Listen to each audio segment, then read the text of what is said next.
We have some sliced mushrooms and a little bit of butter in an electric skillet. We're going to cook those down, and then we'll add a whole bunch of spinach.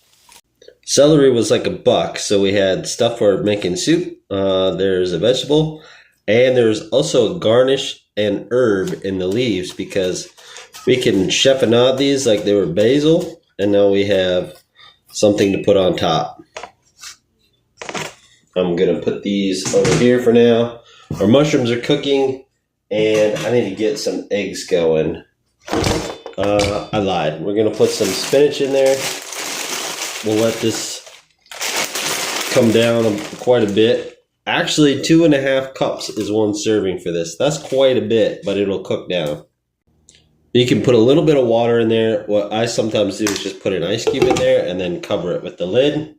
In a minute, we'll have a bunch of wilted spinach and some cooked mushrooms. Crack it hard on the counter into the container.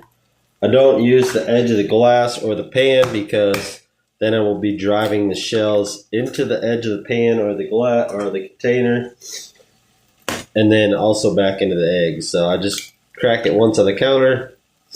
We're going to use 5 or 6 eggs because this is actually going to be a huge omelet. We're going to use it to split up between dinner and then lunch for work. Actually, lunch for work on Tuesday. Eggs are cheap right now, so this is my main protein. If it were chicken, I'd probably just be making a salad, putting some oven roasted chicken on top. You'd slice it up and put it on top of like a spinach salad or something. Eggs are cheap, so we're just going to make an omelet with spinach in it. That was like 2.5 cups of spinach and half a cup of mushrooms or more, so that cooks down a lot. I'm going to put this into a ramekin, and then we'll get started on the eggs. But we have our cooked ingredients right here.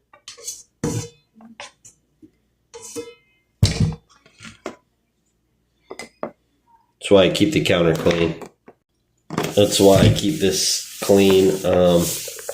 This is what we're dealing with right here. We have 5 or 6 eggs.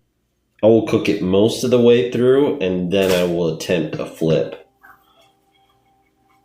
And it's not going to be perfect because there's no handle and we're doing a giant one, but I get impatient.